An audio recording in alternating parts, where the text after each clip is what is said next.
Hare Nama Hare Nama eva kevalam Kalo nasteva nasteva nasteva gatiranyata.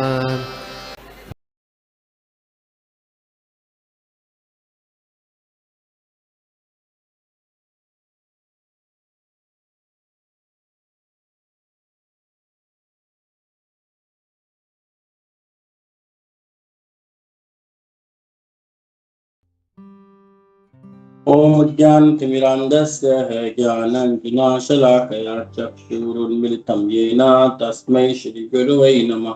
श्रीचैतन्यमनोभीष्टं स्थापितं येन भूतले स्वयं रूपः कदा मह्यं ददाति स्वपदान्तिकम्। वन्दे अहं श्रीगुरो श्रीयुतपदकमलं श्रीगुरुन् वैष्णवांश्च श्रीरूपं साग्रजातं सहगण रघुनाथान्वितं तं सजीवम् साद्वैतं सावधूतं परिजनसहितं कृष्ण चैतन्य देवं श्री राधा कृष्ण पादान् सहगण ललिता श्री विशाखान्वितं च। हे कृष्ण करुणा सिंधु दीन बंधु जगतपते गोपेश गोपिका कांत राधा कांत नमोस्तुते। तप्त कांचन गौरांगी राधे वृंदावनेश्वरी विश्वभानुसुते देवी प्रणमामि। वंशा कल्पतरुभ्यश्च कृपा सिन्धुभ्येव च पतितानां पावनेभ्यो वैष्णवेभ्यो नमो विष्णुपादाय कृष्ण पृष्ठाय भूतले श्रीमदे भक्ति वेदांत स्वामी नामिने। नमस्ते सरस्वती देवी गौरवाणी प्रचारणे निर्विशेष शून्यवादी पाश्चात्य देशतारिणे। जय श्री कृष्ण चैतन्य प्रभु नित्यानंद श्री अद्वैत गदाधर श्रीवासदि गौरव। हरे कृष्णा कृष्णा कृष्णा हरे हरे हरे राम राम राम हरे हरे।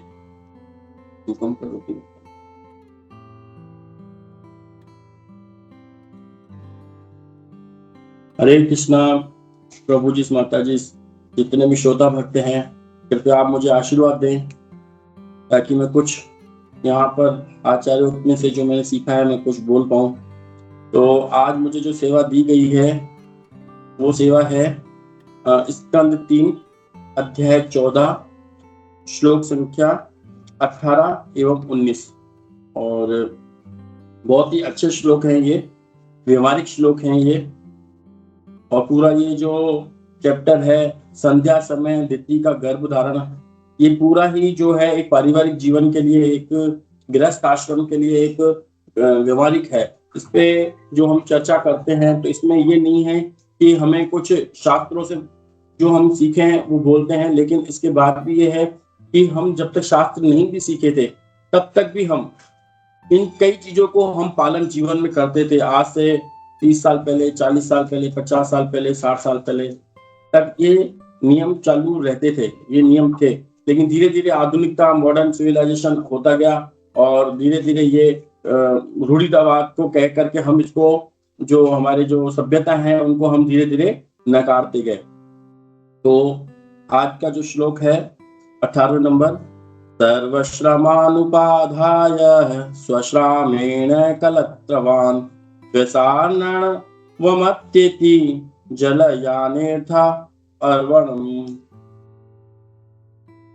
जिस तरह जहाजों के द्वारा समुद्र को पार किया जा सकता है, उसी तरह मनुष्य पत्नी के साथ रहते हुए भवसागर की भयावह स्थिति से पार हो सकता है। तो हम यहाँ पर अभी तक हम यही चलते आ रहे थे कि माता दिति ने किस प्रकार अपने पति को उकसाया, कह सकते हैं हम, संध्या के समय में संभोग करने के लिए। और इस पे कई बार चर्चाएं भी चली कि किस तरीके से संध्या के समय भी, यहाँ तक कि हमें सोना भी नहीं चाहिए। और ये केवल ऐसा नहीं है कि हमारे सनातन धर्म में, जो हमारा दूसरा जो खास वर्ग है, खास समुदाय है, उसमें भी हम देखते हैं कि शाम के समय पर जब उनके जो पूजा पाठ या अजान का जब समय होता है, इवन वो लोग भी उस समय टीवी, मोबाइल जो वगैरह देखते रहते हैं या कुछ गाने वगैरह सुनते रहते हैं, उन तक को भी बंद कर देते हैं। ये मेरा व्यक्तिगत है, क्योंकि जहां जो मेरे पास स्टाफ था पहले वो इसी समुदाय का था, तो मैं देखता था कि वो भी उस समय तक, जो शाम के टाइम पर जब वो अजान की आवाज आती थी, तो उस समय उसको बंद कर दिया करते थे अपनी टीवी। और नहीं भी करते थे तो दूसरा व्यक्ति जो होता था उनमें, उनको बोलता था थोड़ी देर के लिए इसको बंद कर, जब तक का ये समय चल रहा है। तो हमें इससे देखने को मिलता है कि ये कोई इस किसी खास धर्म का नहीं है, ये सारे समुदाय पर ये लागू होता है। और सनातन धर्म तो शुरू से ही श्रेष्ठ रहा है, तो उसमें सारी हमारे पास मूल्यवान बातें हैं हमारे पास सारी जीवन में अपनाने के लिए।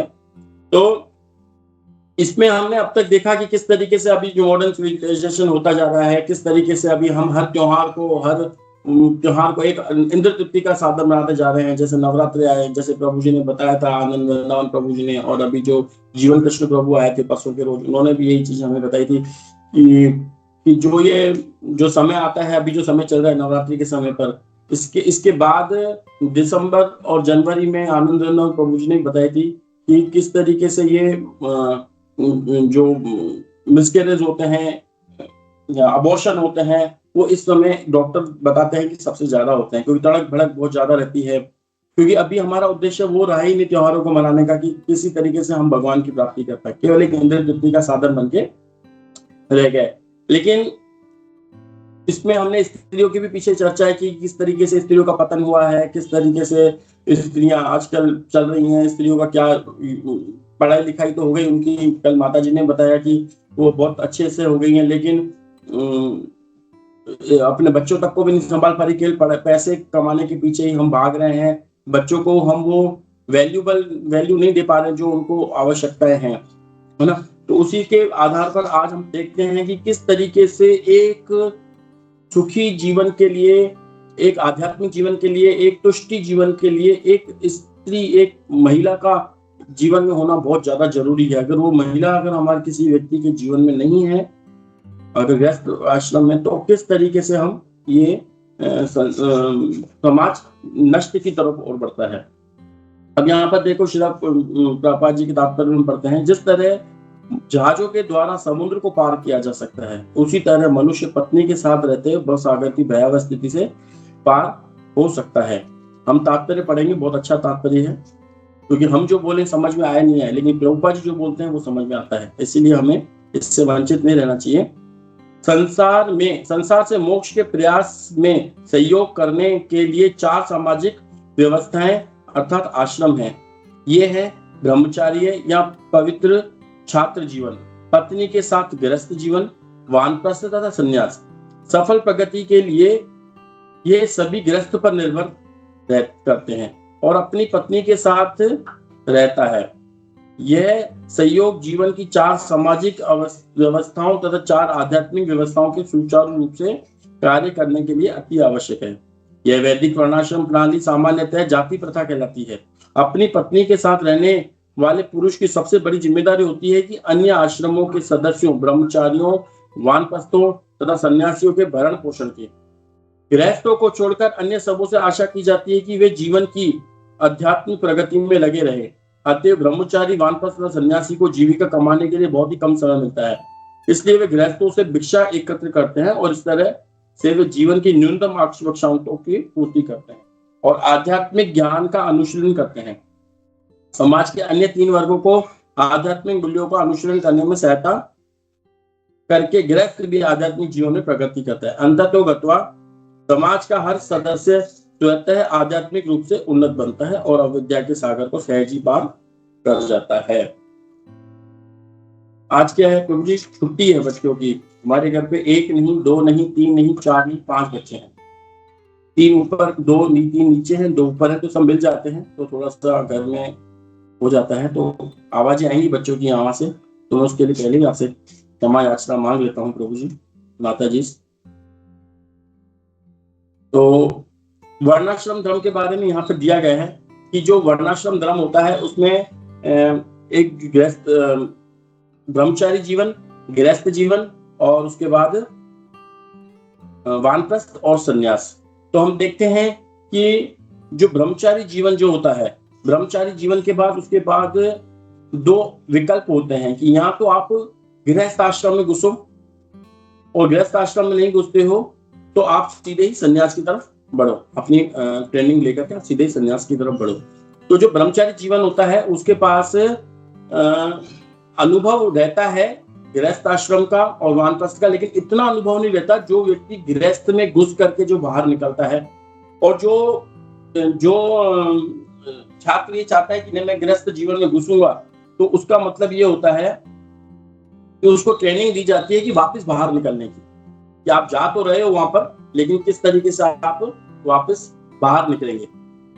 तो उसी तरीके से जो ब्रह्मचारी जीवन होता है, उस ब्रह्मचारी जीवन से जो व्यक्ति इंद्रिय तृप्ति को कंट्रोल कर सकता है, जो इंद्रिय तृप्ति को कंट्रोल कर सकता है, उसको सीधे ही बोलते हैं कि आप इस झंझट में मत घुसो, आप सीधे ही भगवान की तरफ जाओ, जैसे कि 4 कुमारों ने किया, है ना। लेकिन इस संसार में, इस पृथ्वी पर और भी आत्माओं को बुलाना पड़ता है, इसलिए गृहस्थ आश्रम बहुत ज्यादा जरूरी होता है, क्योंकि एक गृहस्थ आश्रम से ही हम देखते हैं कि श्रील प्रभुपाद जैसे भक्त निकलते हैं, है ना। एक गृहस्थ आश्रम से ही भगवान श्री कृष्ण भी हम देखते हैं कि वो प्रकट होते हैं, है ना। हालांकि भगवान का तो उदाहरण हम ले रहे हैं, लेकिन भगवान श्री कृष्ण को खंबे से भी प्रकट हो सकते हैं, वो कहीं से भी प्रकट हो सकते हैं, लेकिन जितने भी शुद्ध भक्त हम देखते हैं, भक्ति सिद्धांत सरस्वती गोस्वामी महाराज या जितने भी हमारे गुरु वृंद हैं, वो गृहस्थ आश्रम से ही बाहर आए हैं। तो गृहस्थ आश्रम बहुत ही एक अच्छा आश्रम है, जिसपे ये तीनों के तीनों, ब्रह्मचारी जीवन भी और वानप्रस्थ जीवन भी और अपने क्या कहते हैं संन्यास के जो सन्यासी होते हैं, वो भी निर्भर रहते हैं गृहस्थ आश्रम पर। तो गृहस्थ आश्रम में जो उनकी जो पत्नी रहती है, वो पत्नी का बहुत ही बड़ा योगदान रहता है कि किस तरीके से वो अपने पति को, अपने समाज को साथ में रह करके आगे धर्म की तरफ हम आगे बढ़ते हैं। और ये बहुत बड़ी जिम्मेदारी वाला जीवन होता है, केवल इंद्रिय तृप्ति के लिए जीवन नहीं है कि हम देखें कि चलो हम वहां पे चले गए, अब हमको बहुत बड़ी इंद्रिय तृप्ति मिलेगी, नहीं। एक बहुत बड़ी जिम्मेदारी होती है, ये हमको एक बार को समझनी पड़ेगी कि गृहस्थ आश्रम में घुसने का मतलब बहुत बड़ी जिम्मेदारी, बहुत बड़ा झमेला, बहुत बड़ा झमेला। लेकिन इस झमेले को जो व्यक्ति पार कर लेता है, इस झमेले को व्यक्ति जो पार कर लेता है और फिर भी उस झमेले में रह करके भी उसका मन सदैव कृष्ण में रहता है, तो व्यक्ति सोचना चाहिए कि वो इस संसार से मुक्त है। अगर कोई व्यक्ति सोचे कि कोई जो व्यक्ति इस संसार में, जिनको हम देखते हैं कि जो व्यक्ति गृहस्थ आश्रम में लग करके भी जो व्यक्ति प्रचार कर रहा है, वो व्यक्ति ऑलमोस्ट मुक्त है, ऑलमोस्ट मुक्त है, मतलब लगभग वो मुक्ति की अवस्था के ऊपर है। थोड़े बहुत और उसको नियम शुद्धता वगैरह चाहिए, उसको आगे थोड़ा मिल जाएगी, लेकिन वो इस झंझट में रह करके भी वो मुक्त हो चुका है।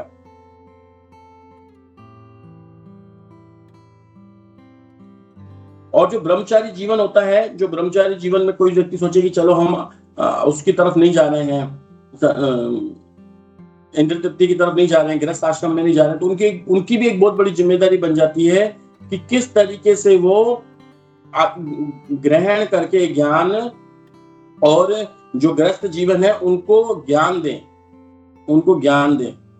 और जो सन्यासी आगे जाकर के वो जो बद्ध आत्माएं हैं, जिनके पास समय कम रहता है, वो कमाने में लगे रहते हैं, उनको किस तरीके से कल्टीवेट किया जाए, जो कि अभी इस्कॉन की जो संस्था कर रही है, जो वहाँ के ब्रह्मचारी लोग हैं, वो किस तरीके से आते हैं हमारे घर पर और हमारे घर को पवित्र करके जाते हैं। ब्रह्मचारी लोग आते हैं हमारे घर पर, वो पवित्र होते हैं, एक तरीके से देखा जाए तो वो इसलिए पवित्र होते हैं क्योंकि उनके अंदर इंद्रिय तृप्ति का भाव नहीं रहता है। लेकिन अगर कोई व्यक्ति ऐसा है कि अगर वो ब्रह्मचारी जीवन जीना चाहता है केवल इस वजह से कि वो पत्नी की और बच्चों की जिम्मेदारी नहीं लेना चाहता, उसको नहीं संभालना चाहता है, लेकिन मन में उसके खूब सारा इंद्रिय तृप्ति का भाव है, लेकिन वो इस झंझट को नहीं लेना चाहता और वो ब्रह्मचारी जीवन बिताता है, तो वो भी एक तरीके से कहीं ना कहीं एक धोखा या छल है। ऐसे में व्यक्ति को बहुत बड़ी, यहाँ तो उसको अध्ययन शास्त्रों को ग्रहण करके गुरु की सेवा करके आगे एक बहुत बड़ा प्रचारक बनना चाहिए। जैसा कि हम देखते हैं गौरांग प्रभु हैं, ऋषिकेश अमोघ लीला प्रभु हैं, और भी कई सारे वैष्णव भक्त हैं जो आगे की तरफ बढ़ रहे हैं। उनका उद्देश्य यही होना चाहिए किस तरीके से हमको आगे जा करके बढ़ना है। और जो गृहस्थों का उद्देश्य रहता है कि किस तरीके से हम धन कमा करके और अपने बच्चों को, पत्नी को आध्यात्मिक जीवन में आगे बढ़ाना है, उनकी शारीरिक आवश्यकताएं पूरी करनी है, और यहाँ तक कि जो ब्रह्मचारी हैं उनकी भी हमें आवश्यकताएं पूरी करनी है। यहाँ तक कि एक सीनियर भक्त ने भी ये कहा था कि हर एक गृहस्थ को इस्कॉन मंदिर का जो भी एक ब्रह्मचारी का जो खर्चा आता है महीने का, वो अपने सर पर उठाना चाहिए हमें। ये बहुत बड़े सीनियर भक्त ने हमें कहा था कि एक इस्कॉन के जितने ब्रह्मचारी हैं उसका एक महीने का जो भी खर्चा होता है वो एक गृहस्थ आश्रम को उठाना चाहिए। लेकिन हम देखते हैं महंगाई है, कई बार अपने घर का खर्चा भी नहीं चल पाता है, लेकिन कुछ ना कुछ परसेंटेज हमको ऐसा, जैसे हमारे घर पे अभी 2 बच्चे हैं, मानो 3 बच्चे हैं, अगर चौथा बच्चा हो तो उसका भी तो पालन करेंगे या नहीं करेंगे? करेंगे ना। तो उसी तरीके से हम अपना बच्चा निकाल करके कहीं उसमें देते नहीं है कि चलो आप ब्रह्मचारी बन जाओ, पूरा उनको सरेंडर नहीं करते हैं। लेकिन जिन माताओं ने अपने बच्चे को दिया है इस्कॉन में, तो उनका थोड़ा बहुत जो भी खर्चा है हमें उसका वहन करना चाहिए। इस तरीके से एक महाराज जी हमें एक बहुत सीनियर भक्त हमें बता रहे थे। और हम देखते हैं कि गृहस्थ इस्कॉन में भी आज 99.9% गृहस्थी हैं। हम दामोदर देश में देखते हैं कि जो भी प्रचार होता है वहां पे तो एक भी ब्रह्मचारी नहीं है, वहां पे गृहस्थी है, और सबसे ज्यादा प्रचार भी वही होता है। और वहां से लोग निकल के भारत आते हैं, ऋषिकेश गोपी मनोहर प्रभु जैसे, तो वो कैसे आकर के यहाँ प्रचार करते हैं, कितना अच्छा प्रचार करते हैं। तो हमें देखने को मिलता है कि गृहस्थ जीवन बहुत अच्छा जीवन है, बहुत बढ़िया जीवन है, लेकिन अगर उसको हम तरीके से चले, इंद्र तृप्ति का साधन ना मानते हुए चले, तो इसमें जो आज प्रचार करने वाले जो भक्त हैं 99.9% गृहस्थ जीवन ही वाले ही प्रचार करते हैं, और जो इस्कॉन को सपोर्ट करते हैं वो भी 99.9% गृहस्थ जीवन से ही उनको जो धन आता है वो भी सपोर्ट करते हैं। जैसे अभी हमारे अमरीश प्रभु जी हैं जो फोर्ड कंपनी के मालिक हैं, वो भी गृहस्थ हैं, तो वो उन्होंने भी काफी अच्छा डोनेशन हमें मायापुर मंदिर के लिए देते हैं, और भी इस्कॉन संस्थाओं के लिए हमें वो देते रहते हैं। बस यही है कि हमें युक्त वैराग्य के साथ रहना चाहिए। जितना भी धन है उसका कुछ परसेंट हमें अपनी शारीरिक आवश्यकताओं के लिए लगाना चाहिए, बाकी का हमें दान धर्म में लगा देना चाहिए। तो ये गृहस्थ आश्रम कहलाता है। और हम एक उदाहरण और भी ले सकते हैं यहाँ पर, जयदेव गोस्वामी महाराज, जयदेव स्वामी महाराज जिन्होंने गीत गोविंद लिखा था, जिनकी पत्नी का नाम था पद्मावती, उनको तो खुद जगन्नाथ जी ने आकर के कहा था ये अपनी पत्नी को पकड़ो। बोले नहीं नहीं मुझे शादी नहीं करनी। बोला कैसे नहीं करनी है? तुमको लग रहा है कि मुझे शादी नहीं करनी है, झंझट करनी है, लेकिन यही तुम्हारी काफी हेल्प करेगी। जब वो शादी करके आती हैं, जब उनको तो कुछ ऐसा था नहीं इंद्र तृप्ति का, तो उनके मन में कहीं था नहीं कि हमें इंद्र तृप्ति चाहिए, एक पार्टनर के रूप में चाहिए था, एक हेल्प के रूप में चाहिए था कि किस तरीके से मेरी हेल्प हो जाए। तो वो उनको पता नहीं था जयदेव गोस्वामी महाराज को, लेकिन इनको पता था, जगन्नाथ जी को पता था। तो जगन्नाथ जी ने बोला, और उनके जो पिता भी बहुत अच्छी कन्या ढूंढ रहे थे, तो जगन्नाथ जी से प्रार्थना की तो उन्होंने उनसे मिला दिया। फिर एक दिन जयदेव गोस्वामी महाराज ने देखा कि मेरे तो कपड़े भी धुले हुए पड़े हैं, घर का जो आंगना होता है वो भी साफ लगा पड़ा है, ये इतना मेरा समय बच गया, अब मैं गीत गोविंद और लिखूंगा। वो जल्दी जल्दी गीत गोविंद लिखने लगे, और इतना अच्छा उन्होंने गीत गोविंद लिखा कि जब गीत गोविंद गाते थे तो माता पद्मावती उनके सामने नृत्य करती थी। और इन चीजों को देखते हुए भगवान जगन्नाथ जी इतने प्रसन्न होते थे कि वो सोचते थे कि वाह क्या अच्छा है। और इस तरीके से हमको कई बार गृहस्थ आश्रमों में हमको देखने का मिलता है। अर्जुन क्या गृहस्थ नहीं थे क्या? उन्होंने तो युद्ध भी लड़ा, तो भी भगवान की उनको प्राप्ति हुई, है ना। गृहस्थ आश्रम में हम देखते हैं। और भी हम देखते हैं भागवत में काफी कथाएं आती हैं। विदुर महाराज जो अभी प्रश्न कर रहे हैं वो खुद गृहस्थ थे। भगवान श्री कृष्ण खुद ने गृहस्थ आश्रम अपनाया, ठीक है ना। तो भागवत में एक चीज और हमको देखने को मिलती है कि जितनी भी कथाएं हैं, अगर हम भागवत में देखते हैं, ऑलमोस्ट शुद्ध भक्तों की है, लेकिन उनकी पत्नियां भी उनके साथ हैं। कुंती महारानी को हम देखते हैं, है ना। कोई एक आधा ऐसा हो सकता है विष्णुदेव पितामह जैसे जो ब्रह्मचारी रहे हों, लेकिन ऑलमोस्ट कथा इसमें यजाति महाराज की कथा है अगर हम ले लेते हैं, सबका साथ यही है कि घर घर की कहानी उसमें दिखाई गई है। लेकिन अगर हम देखें कि उसी कहानी को, उन्हीं भागवतम की उसी स्टोरी को, रुक्मणी संवाद को जो भगवान श्री कृष्ण के साथ होती है, गोपियों की रासलीला जो भगवान के साथ होती हैं, और हम देखें ययाति महाराज, कभी देखते हैं कि ययाति महाराज जाते हैं तो उन्होंने एक स्त्री को देख लिया नग्न, और उस स्त्री को कर्मेष्ठा नाम क्या था, उनका नाम था, उन्होंने कहा कि अब तो मेरे को इन्होंने देख लिया, मैं इनके साथ ही, मेरे अंग को उन्होंने देख लिया, अब मैं शादी उन्हीं के साथ ही करूंगी। और उन्होंने अपना तन मन धन तब से उन्हीं को दे दिया। और ये सारी ये जो भागवत में जो सब कुछ लिखा हुआ है, उनको पढ़ करके जो हमारे अंदर की काम वासना कम होती जा रही है, और बाहर भी वही चीजें हैं, लेकिन उनको देख के और काम वासना बढ़ती है। लेकिन जो भागवत में जितनी भी हमको दिखा रखा है कि वही ब्रह्मचारी, वही सन्यासी एक व्यास आसन में बैठा हुआ है, और नीचे सुनने वाले जो बैठे हैं ब्रह्मचारी बैठे हुए हैं, है ना, मंदिरों में। और कथा क्या चल रही है कि ययाति महाराज की हम देखते हैं, अर्जुन की देखते हैं, या भगवान की लीलाएं देखती हैं। तो उनकी लीलाओं को देख कर सुन के जो हमारे अंदर काम वासना भरी पड़ी है वो कम होती जा रही है। तो इससे हमको पता चलता है कि गृहस्थ जीवन एक बहुत ही महत्वपूर्ण जीवन है। इस जीवन से हम जब हमने एंट्री मार ली है, तो अब हम इसको, इसका हमें समझना चाहिए, सदुपयोग हमको समझना चाहिए। जैसे कि एक प्रभु जी बता रहे थे कि हमारे जीवन में जो भी घटना घटती है ना, उससे हमें कुछ ना कुछ सबक लेना चाहिए, कुछ ना कुछ हमको लेना चाहिए। तो वैसे ही अगर हम ये गृहस्थ जीवन में आए हैं, तो ये अनुभव केवल हम ही को ही है। जो गृहस्थ जीवन में, जो ब्रह्मचारी जीवन है, उनको इतना नहीं रहेगा अनुभव क्या रहता है, क्या रहता है, किस तरीके से व्यक्ति बाहर जाकर कमा के आता है, किस तरीके से अपने सास ससुर को मैनेज करता है, किस तरीके से वो अपनी पत्नी को मैनेज करता है, और पत्नी और माँ के बीच में कैसे दोनों को मैनेज करके रखता है ना। तो ये एक गृहस्थ व्यक्ति ही समझ सकता है वो। और गृहस्थ जो वानप्रस्थ व्यक्ति होता है, वो जाकर के और गृहस्थों को बता सकता है किस तरीके से हमको जीवन जीना चाहिए। और वानप्रस्थ केवल गृहस्थ में से ही आ सकता है, जबकि संन्यास ब्रह्मचारी से सीधे आ सकता है। लेकिन जो वानप्रस्थ जीवन की एक ऐसा जीवन जो गृहस्थ में से निकलता है। तो हमको अब आगे एक और श्लोक पढ़ते हैं, वो भी काफी सुंदर श्लोक है। यामाहुरात्मनो हृदम श्रेय कामस्य मानिनी यस्यां सधुरमदस्य उमां स्वरति विज्वरः। हे आदरणीय पत्नी, इतनी सहायताप्रद होती है कि वह मनुष्य के शरीर की अर्धांगिनी कहलाती है, क्योंकि वह समस्त शुभ कार्यों में हाथ बटाती है।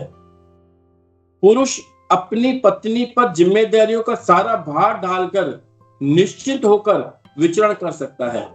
मेरे को ये 11वें और 19वें श्लोक का जो लास्ट की लाइन है, इतनी अच्छी लगी जब मैंने इसको पढ़ा। पुरुष अपनी पत्नी पर जिम्मेदारियों का सारा भार डालकर निश्चिंत होकर विचरण कर सकता है। कितनी अच्छा है ना। तात्पर्य भाई शिलापद, बहुत अच्छा शिलापद है। तात्पर्य है, वैदिक आदेशानुसार पत्नी को पुरुष के शरीर की अर्धांगिनी माना जाता है, क्योंकि वह पति के आधे कार्यों को संपन्न करने के लिए उत्तरदायी मानी जाती है। पारिवारिक पुरुष पर 5 प्रकार के यज्ञ, जिन्हें पंच यज्ञ कहते हैं, संपन्न करने का भार रहता है, जिससे उसे सभी प्रकार के अनिवार्य पाप कर्मों के फलों से छुटकारा मिल सके, जो उसकी अपनी दिनचर्या के दौरान हो जाते हैं। जब मनुष्य गुणात्मक रीति से कुत्ते बिल्लियों की तरह बन जाता है, तो वह आध्यात्मिक मूल्यों का अनुशीलन करने के अपने कर्तव्यों को भूल जाता है, और तब वह अपनी पत्नी को इंद्र तृप्ति का साधन मान बैठता है। जब पत्नी को इंद्र तृप्ति का साधन माना जाता है, तो उसके पीछे व्यक्तिगत सौंदर्य मुख्य उपादान रहता है, और जैसे ही व्यक्तिगत इंद्रिय तृप्ति में कोई अवरोध आता है, तो संबंधों में व्यवधान तलाक हो जाता है। किंतु जब पति पत्नी पारस्परिक सहयोग द्वारा आध्यात्मिक प्रगति को लक्ष्य बनाते हैं, तो वैयक्तिक सौंदर्य तथा कथित प्रेम में व्यवधान पर ध्यान नहीं दिया जाता। भौतिक जगत में प्रेम का प्रश्न ही नहीं उठता। विवाह तो वास्तव में एक कर्तव्य है, जिसे आध्यात्मिक प्रगति के लिए प्रमाणित शास्त्रों के निर्देशानुसार पारस्परिक सहयोग से संपन्न किया जाता है। अतः कुत्तों तथा बिल्लियों के जीवन से बचने के लिए विवाह आवश्यक है, क्योंकि कुत्ते बिल्लियों आध्यात्मिक प्रभुता के लिए नहीं है। ये अभी जब अब हिज ग्रेस अमोघ प्रभु जी ने टीवी पर न्यूज रिलेशन पर आकर के ये चीज बताई थी कि जब उनको बोला गया कि लिविंग रिलेशनशिप में क्या प्रॉब्लम है, एक एंकर ने उनसे पूछा था, तो उन्होंने कहा ये तो कुत्ते बिल्लियों का जीवन है, एक को पकड़ा एक को छोड़ा, दूसरे को पकड़ा, दूसरा मन नहीं लगा, तीसरे में चला गया, तीसरे में नहीं समझ आया, चौथे के पीछे लग जाए, तो ये कोई जीवन असली जीवन है क्या? तो एंकर पूछती है उनसे कि हमारे यहाँ पर तो द्रौपदी का स्वयंवर का रहता है। तो प्रभु जी ने अच्छा कहा, यहाँ है ना, तो फिर करो, शादी करके रहो किसी के साथ, लिविंग रिलेशन कहाँ से आ गया? तो इस तरीके से हमको देखना है। उसमें बहुत अच्छे से अमोघ प्रभु जी ने उस एंकर को समझाया है। और एंकर के जब आप देखोगे तो एंकर के बिल्कुल ऐसा लगेगा कि हाँ, उसके चेहरे पे हल्की सी स्माइल भी दिखेगी आपको, जो लगेगा कि हाँ, वो जो कह रहे हैं उससे वो प्रभावित हो भी रही है ना। लेकिन उनका एंकरों का काम होता है घुमा फिरा के पूछना, कुछ तरीके से पूछना, लेकिन प्रभु जी ने बहुत अच्छे से उत्तर उनको दिया है। तो अभी हम चलते हैं 19वें नंबर की तरफ। तो हम देखते हैं कि जो पत्नी की घर पर, पहले क्या होता था कि स्त्रियों को घर पर ही, जो लड़कियां होती थी उनको घर पर ही शिक्षा दी जाती थी। और उनको शिक्षा कौन देता था? उनकी माता शिक्षा देती थी। उनकी माता को भी आगे से शिक्षा मिली हुई होती थी, और फिर उनका अनुभव भी रहता था कि किस तरीके से पति की सेवा करनी चाहिए, किस तरीके से सब कुछ होना चाहिए। तो इस तरीके से पत्नी को घर पर शिक्षा दी जाती थी, और पति गुरुकुल में जाकर के धर्म की शिक्षा ग्रहण करता था, और पत्नी को भी घर पर रह करके, और बिटिया को घर पर रह करके उसकी माता शिक्षा देती थी धर्म की, और जो लड़का था वो बाहर जाकर के गुरुकुल से शिक्षा लेके आता था। फिर वो जब दोनों एक होते थे तो फिर उन दोनों का धर्म, उनको भी शिक्षा मिली हुई थी, इनको भी शिक्षा मिली हुई थी, वो दोनों मिलकर के धर्म को आगे बढ़ाते थे। वो दोनों मिले तो धर्म और मजबूती से आगे बढ़ता था। ये हमको शास्त्र में देखने को मिलता है। और हम देखते हैं कि कैसे 1 और 1 11 होते हैं, उसी तरीके से पत्नी और पत्नी 2 नहीं होते, वो 11 होते हैं। वो 2 मिलकर के बहुत बड़ा कर सकते हैं। हम देखते हैं कई भक्त लोग हैं जो प्रचार करते हैं, माताएं, प्रभु, ये अपने माधव रॉक बैंड देखो, हस्बैंड वाइफ दोनों किस तरीके से बढ़िया प्रचार कर रहे होते हैं। और हम देखते हैं कि वो गौरमणि माता जी हैं, वो अपने पति के साथ मिलकर के कितना बढ़िया कीर्तन वगैरह करते हैं। तो हमको कई उदाहरण देखने को मिलते हैं कि किस तरीके से आगे बढ़ते हैं। और इसमें यह भी चीज है कि दोनों का मिलना कोई इंद्र तृप्ति नहीं है, एक संस्कार है। जो आज के जमाने में हम देखते हैं जो शादियां हो रही हैं, वो एक विवाह जो हो रहे हैं वो इंद्र तृप्ति के माध्यम से विवाह हो रहे हैं। लेकिन जो ये होता है, ये संस्कार होते थे, ये एक धर्म होता था। और भगवान भी यही कहते हैं कि जो धर्म के अनुसार जो चलता है उसका जो काम होता है वो मैं हूं। यहाँ पे भगवान श्री कृष्ण ने भगवद गीता में ये भी कहा है कि वो मैं हूं। और इसमें एक चीज हमें और देखने को मिलती है,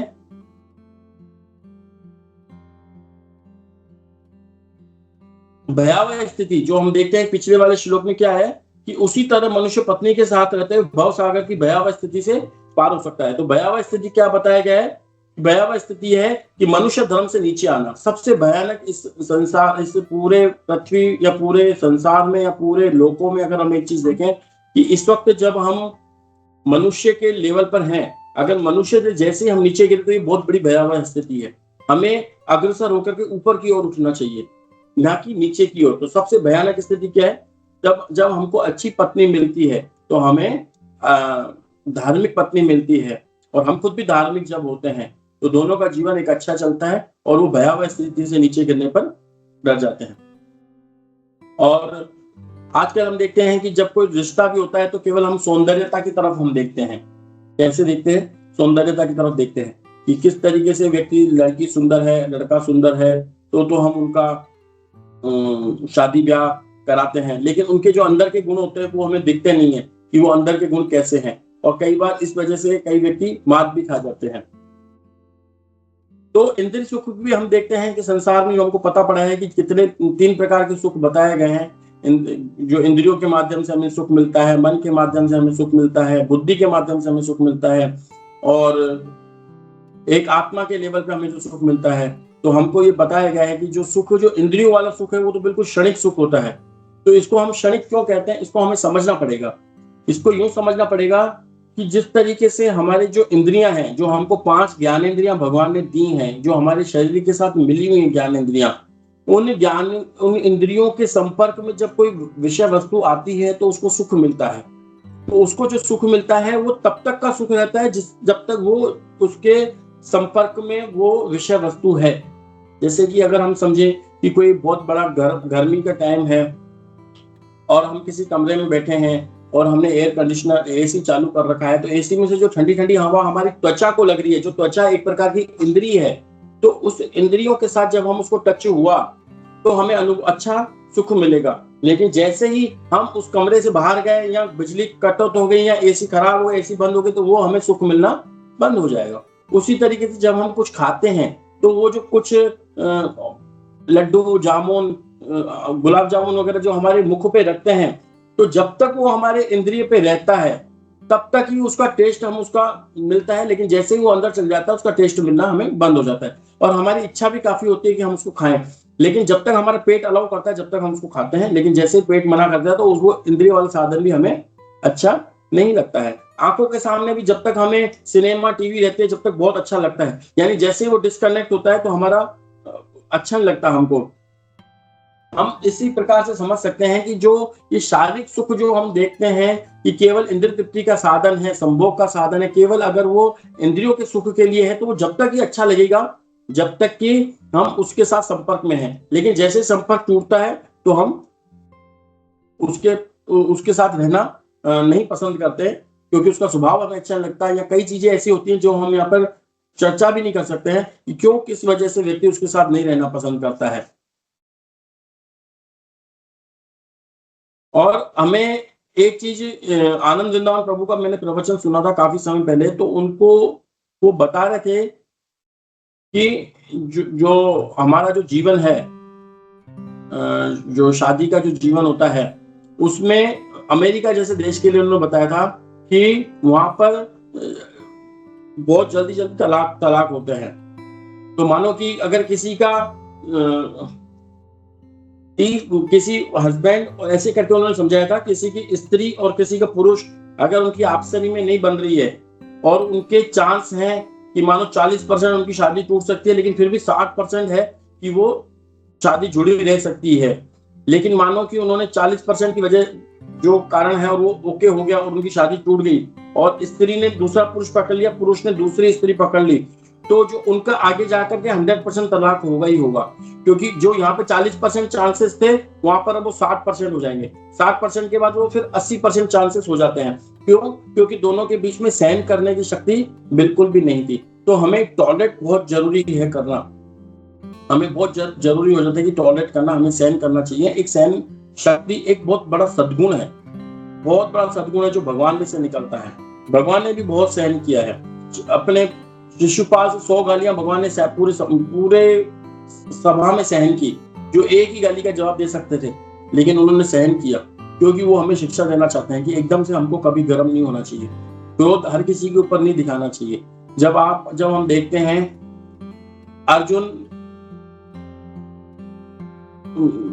जब द्रौपदी का वध हो रहा था, जब सारे के सारे राजा महाराजा उस धनुष को नहीं उठा पाए, लेकिन वहां पर एक अर्जुन ने आकर के उस धनुष को उठाया और उस मछली की आंख में तीर डाल दिया और वो जीत गए। तब सब राजा उनका विरोध करने लगे।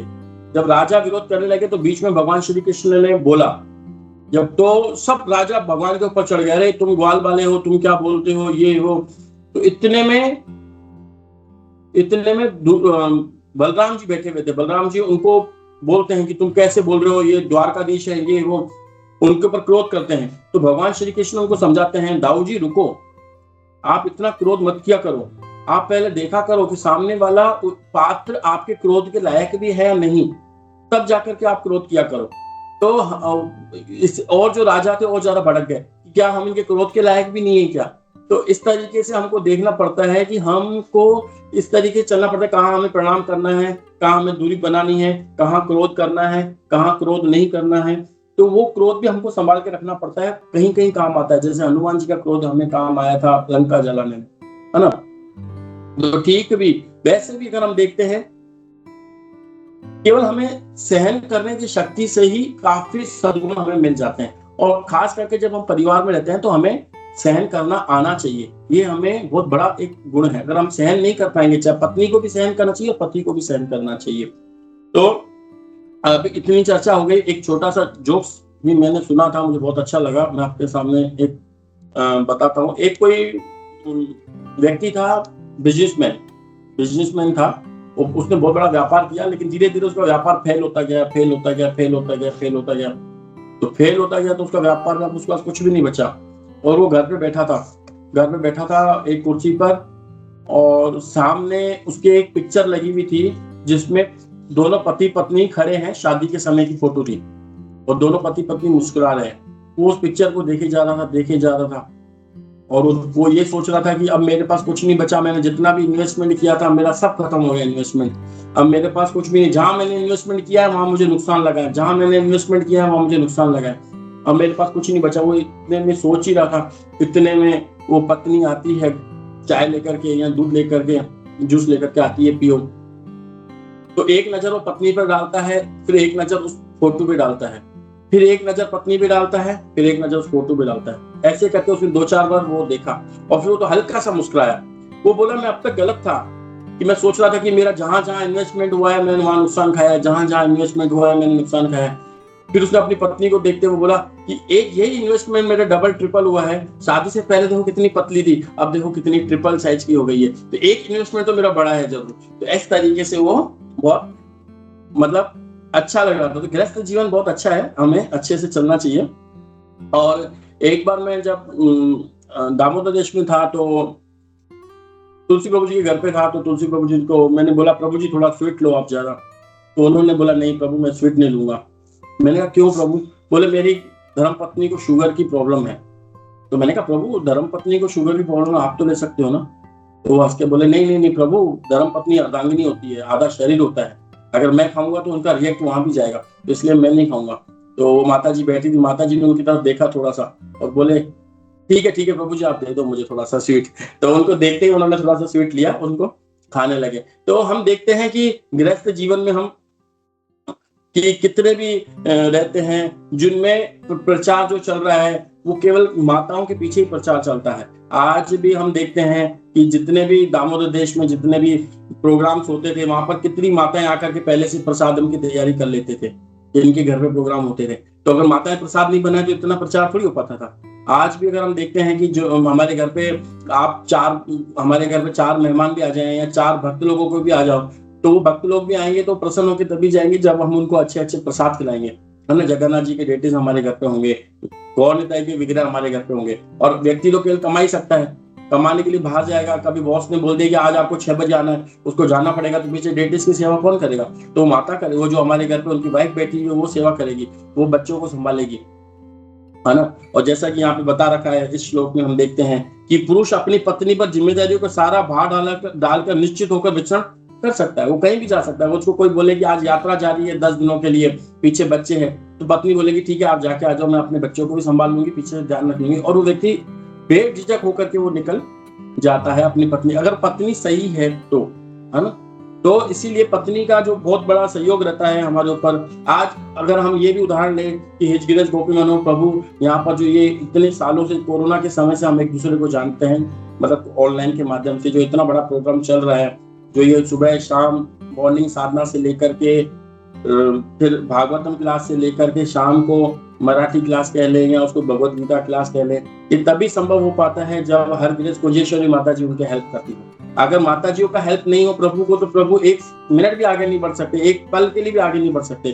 तो इसीलिए हमको माता जी ने जैसे बताया कि कल प्रभुपाद जी ने बोल रखा है कि हमको वैदिक कल्चर को आगे बढ़ाना है, और हर व्यक्ति इसी सुख की तलाश में है, जैसा कि प्रभुपाद जी बोलते हैं। एक हमारे रिश्तेदार हैं, वो बताते हैं, वो बोल रहे थे, अभी मैं उनके पास गया था, वो बोले कि अगर मेरे सामने कोई फरारी गाड़ी में आके खड़ा हो जाए ना, तो मैं उसको नहीं मानूंगा, क्योंकि आजकल जितने भी लोग बड़ी बड़े लग्जरी लाइफ में जी रहे हैं ना, उनके सर के ऊपर उतना ही ज्यादा कर्जा है। उन्होंने बोला मेरा व्यक्तिगत अनुभव है, मैंने देखा है कि जो जितनी ज्यादा लग्जरी लाइफ में जी रहा है ना, वो ज्यादा ही कर्जे में डूबा हुआ है। उसकी मुस्कान मंद पतली होती है, झूठी मुस्कान होती है उसकी। एक भौतिकतावादी व्यक्ति ये बोला, जो भौतिकतावादी नहीं कह सकते उसको, लेकिन जो अभी कृष्ण कॉन्शियसनेस में नहीं है, वो बोला कि मुझे वो जीवन अच्छा लगता है जहाँ पति बाहर कमाने जाता है, भले छोटा ही घर हो, और पत्नी घर पे बच्चों को संभाल रही है, अगर वो जीवन है तो वो मुझे अच्छा लगता है। यानी कि आज भी अगर हम देखें तो भौतिक लाइफ जो इतनी आगे बढ़ती जा रही है, मॉडल सिविलाइजेशन, उनको भी आज इसी जीवन की आवश्यकता है, इसी जीवन की आवश्यकता है सुखी होने के लिए। तो उसी तरीके से हम देखें, एक क्रतु महाराज हैं, क्रतुदास अधिकारी महाराज हैं, जो इस्कॉन के अच्छे शिरोपा डिसाइपल हैं, वो आज इतना अच्छा प्रचार कर रहे हैं अलीगढ़ में, यहाँ अपनी वाइफ को अपने साथ रखते हैं, वानप्रस्थ जीवन में जीते हैं और भक्तों को दीक्षाएं भी देते हैं, और कैसे उनकी वाइफ उनको सपोर्ट कर रही है, हम उनको देखते हैं। और भी हम उदाहरण ले सकते हैं, परमेश्वर प्रभु थे हमारे दामोदर देश में, वो भी कितना अच्छा, उनके घर पे जब हम जाते थे इतना अच्छा प्रसाद माता जी हमारे लिए बना के रखती थी। तो ऐसा नहीं है कि पत्नियों की केवल ये, लेकिन पत्नी और पत्नी का जो एक उद्देश्य है क्या, कृष्णा। और पूरे अगर हम देखें कि पूरा यूएन भी देखें, पूरे यूएन को अगर हम, वो मानते नहीं है, प्रभुपाद जी की बात को मानते नहीं है, वो इसीलिए इतने देश लड़ रहे हैं आपसरी में। अगर सबका केंद्र बिंदु कृष्णा हो जाए तो देखो कैसे जीवन अच्छा हो जाता है। तो उसी तरीके से हमारा केंद्र बिंदु कृष्णा है, क्योंकि हमको प्रभुपाद जी ने दिया है, तो हम फिर भी अपनी जिंदगी कैसे न कैसे करके निकल जाएगी और अच्छी निकल जाएगी। लेकिन दया दिखानी चाहिए उन लोगों के ऊपर जो झूठी भौतिकतावादी जीवन जी रहे हैं और जिनको पता नहीं है कि इतनी क्या क्या हो रहा है संसार में, बोलना भी अभी अच्छा नहीं है। और हम कई बार देखते हैं कि एक अच्छी पत्नी ही जब नुकसान हो जाए पति को बिजनेस में, व्यापार में या जॉब चली जाए, तो पत्नी उनको बहुत अच्छे से रखती है घर पे कि नहीं, इस पति ने मुझे काफी अच्छे तक समय तक खिलाया, मेरी हर जरूरत को पूरी की है। आज इसके बाद जॉब चली गई तो कोई बात नहीं, हम मिल करके साथ जीवन को लड़ेंगे। तो ये जीवन बहुत कठोर होता है। हमारे एक दामोदर देश में एक हमारे बॉस थे जो केवल पैसा कमाते गए, खर्च करते गए, पैसा कमाते, कभी आगे पीछे का उन्होंने सोचा नहीं। लास्ट में कर्जा लेकर के भी अपने इंद्रियों को तृप्त करते रहे। कर्जा इतना हो गया कि उनको भारत आके भागना पड़ा। और लास्ट में मुझे पता चला कि उनकी पत्नी से उनकी कम से कम आधा घंटा बात हुई, तो वो पत्नी उसके बाद लड़ने लगी कि तू तो हमको बर्बाद करके चला गया, इधर लोग हमसे आ रहे हैं पैसे लेने के लिए, ये वो, खुद तो वहां चला गया। बोले इतने समय तक मैं तुम्हें खिला रहा। बोले वो क्या हो गया, खिला रहे थे तो हमने तुमको थोड़ी बोल रहा खिलाने के लिए, और तुमने ये किया वो किया ऐसे करके। बोले कि लास्ट में क्या मर जाऊं क्या? बोले मर जा, हमें क्या करना है। वो बेचारा उसी दिन जा करके आत्महत्या कर ली, ट्रेन के नीचे आकर के। तो माताओं का बहुत बड़ा सहयोग रहता है। पत्नी की स्थिति भले कैसी भी हो, पति की स्थिति कैसी भी हो, आज वो अच्छा कमा रहा है, हमारी जरूरतों को पूरी कर रहा है, कल भगवान ने हमारा जीवन कैसा लिखा है हमें पता नहीं है। लेकिन जब हमारा जीवन बुरा हो जाए, कम खाने के लिए भी हो, तब भी पत्नी को पूरा कॉपरेट कर करके अपने पति के साथ रहना चाहिए। क्योंकि पैसा बड़ा बात नहीं है, व्यक्ति का साथ रहना बहुत बड़ी बात है। आज अगर कोई व्यक्ति अमीर होगा, बहुत पैसे वाला व्यक्ति होगा, उसके घर में अगर कोई व्यक्ति नहीं है, उसके पास बहुत पैसा है, तो वो रात को अगर उसको हार्ट अटैक आ जाए, मर जाए, तो उसको कोई अस्पताल ले जाने वाला भी नहीं है। तो क्या पैसा उसको अस्पताल लेके जाएगा? पैसे से हम सामान खरीद सकते हैं, सम्मान नहीं खरीद सकते हैं। तो इसीलिए पति पत्नी का जो सहयोग है वो बहुत एक मित्रता वाला सहयोग है। एक मित्रता की तरह रहना चाहिए हमें पत्नी और पत्नी को। जिस तरीके से हम देखते हैं दामोदर देश में, जिस तरीके से 2-4 बैचलर साथ में हम रहते थे कि सुबह को जल्दी उठना है, एक दूसरे को उठाना है, आरती करनी है, तो उसी तरीके से हम जब अगर हमारी शादी भी हो गई और तो हमको एक दूसरे को जल्दी उठा करके उठो, जब करना है, ये करना है, एक दूसरे को आगे बढ़ाना है, चलो आज मैं प्रवचन नहीं चलाता हूँ, आज हम ये सुनते हैं। इस तरीके से हमको अपने जीवन को आगे बढ़ाना है, न कि केवल इसी हिसाब से कि इंद्र तृप्ति के माध्यम के हिसाब से हमको आगे बढ़ना है। इसी के साथ मैं अपनी वाणी को यही विराम देता हूँ। और काफी एडिशनल पॉइंट होंगे हमारे एडिशनल स्पीकर्स के पास, तो कृपया वो शेयर करें। हरे कृष्णा।